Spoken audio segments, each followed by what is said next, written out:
Bapak, Ibu, saudara-saudari, orang muda, remaja, dan anak-anak, umat Allah Perukutama Galaksi Gereja Santo Bartolomeus dimanapun saat ini berada. Selamat berjumpa lagi dalam Renungan San Bartom pada Minggu ke-22 masa biasa tahun B ini.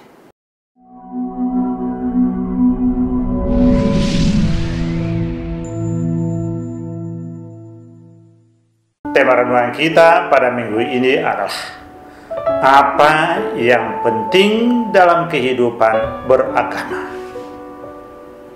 Temanya berupa pertanyaan untuk kita masing-masing memberikan jawaban. Setidak-tidaknya dalam Injil hari ini saya akan memberikan 1-2 hal sebagai jawaban atas pertanyaan kita ini. Orang-orang Farisi mengeritik beberapa murid Yesus yang makan tanpa lebih dahulu mencuci tangannya. Karena kebiasaan orang-orang Yahudi yang sudah menjadi hukum agamanya yang tertulis bahwa mereka tidak akan makan atau minum bila dalam perjalanan atau pulang dari perjalanan sebelum mencuci tangannya. Karena itu dihubungkan dengan najis atau dosa atau tidak bersih.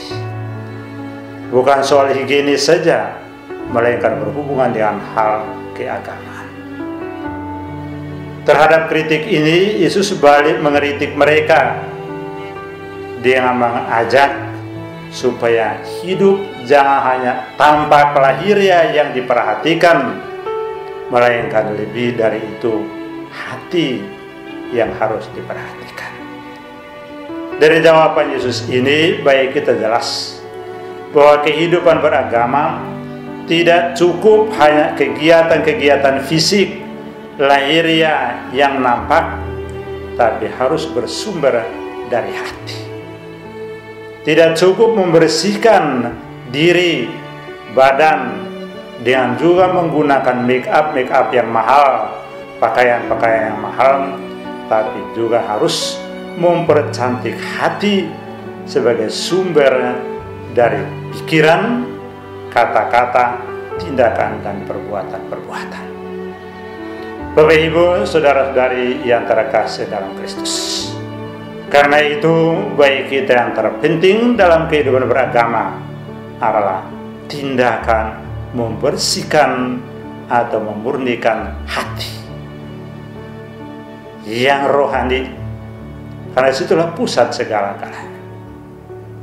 Membersihkan hati dari segala sesuatu yang menyebabkan dosa atau menyebabkan segala sesuatu yang tidak baik.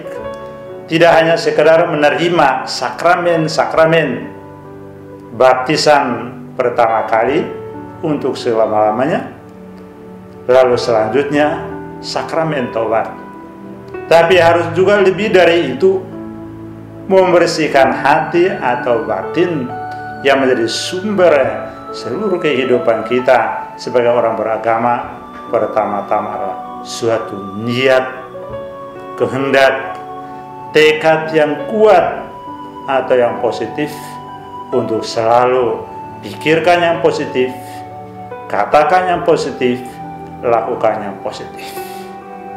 Pedoman sederhananya adalah apa yang saya tidak mau orang lain lakukan pada saya dan katakan pada saya, itu tidak boleh saya katakan dan lakukan pada mereka. Itu adalah satu proses pemurnian batin.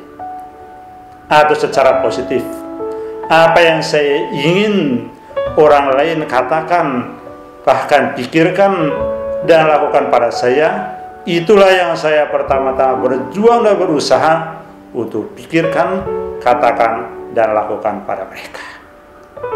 Dengan itu, hati kita akan bersih. Dan bila hati kita bersih, dijauhkan dari macam-macam dosa. Setidak-tidaknya dosa-dosa pokok yang disebutkan Yesus dalam Injil hari ini, yaitu perzinahan, keserakahan, iri hati, dengki, kesombongan, sulit memaafkan, dan seterusnya.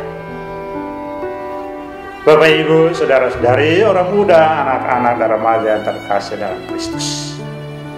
Inilah yang minggu ini liturgi mengajak kita untuk menjadikannya sebagai suatu perhatian serius bagaimana dalam hidup keagamaan kita.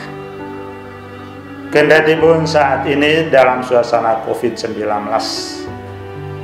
tampak lahiriah dalam beribadah atau beragama tidak begitu dilihat orang, karena hampir masing-masing di rumah atau tempatnya sendiri-sendiri. Tetapi dalam praktek secara umum, bukan soal lahirnya saja yang tidak kelihatan, melainkan apa yang keluar itulah yang harus diperhatikan. Lewat kegiatan-kegiatan medsos, sejauh mana pikiran kita, hati kita yang bersih melahirkan berita-berita yang positif untuk kehidupan kebahagiaan bersama. Karena itu ajakannya adalah marilah kita memperhatikan yang terpenting dalam kehidupan beragama kita adalah memurnikan, memperbaiki, dan juga menjaga hati kita agar senantiasa bersih. Dengan itu komunikasi kita dengan sesama dan komunikasi kita dengan Allah akan membawa berkat bagi orang lain dan kebahagiaan bagi kita sendiri. Tuhan memberkati.